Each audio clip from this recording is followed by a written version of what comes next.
నిన్న ప్రజా సంకల్ప యాత్ర అనుకుంటూ బండి సంజయ్ అనే వ్యక్తి ఆ పిచ్చోడు తెలంగాణ రాష్ట్ర రవాణా శాఖ మంత్రి మా అన్న పొన్నం ప్రభాకర్ గౌడ్ గారి మీద చేసినటువంటి వ్యాఖ్యల మీద బండి సంజయ్కి తీవ్రమైన హెచ్చరిక ఒకటే మాట చెప్పదలుచుకున్నాం. బండి సంజయ్ వెంటనే ఆ మాటలు బేషరతుగా వెనక్కి తీసుకొని ప్రజలందరికీ బహిరంగ క్షమాపణ చెప్పకపోతే నిన్ను అదే కరీంనగర్ లోపట బట్టలిపి కొట్టాల్సి వస్తుందని చెప్పి చెప్తున్నా. ఎందుకంటే నువ్వు రాజకీయంలో ఉన్న ఒక రాష్ట్ర అధ్యక్షుడు హోదాలో ఉన్నటి వరకు ఉన్నావు. నీ పార్టీ 10 సంవత్సరాలుగా అధికారంలో ఉంది.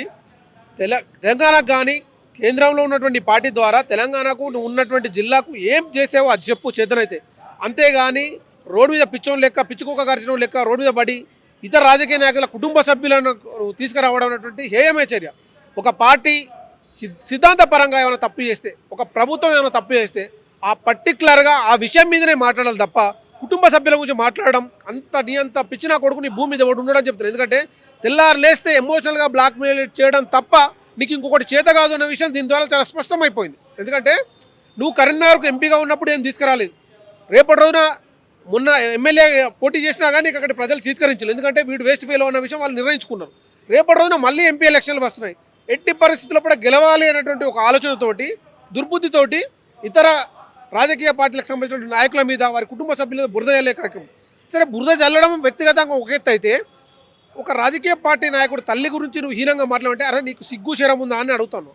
ఆల్రెడీ గుండు ఉంది, నిన్ను ఆ గాఢ మీద తిప్పినా కానీ కరీంనగర్ ప్రజలు నవ్వుతారు తప్ప అయ్యో పాపం అనే రకంగా కూడా కాదు అని ఇప్పుడు నేనైతే అనుకుంటున్నాను.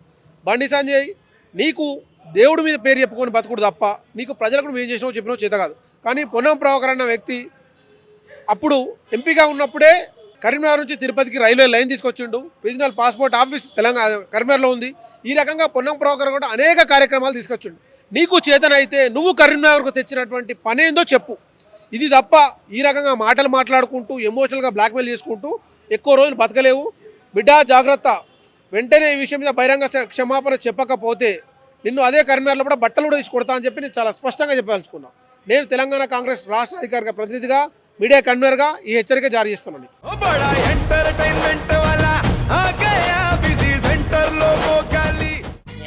సక్కు సక్కేంద్ర సక్కు సక్కు బాయ్ బాయ్ బాయ్ బాయేంద్ర భార్గవ్ బాయ్ బాయ్. గిరాకి వచ్చే టైం ఏంది? కస్టమర్లు వస్తున్నాడు, రేటు కలిపి గురి.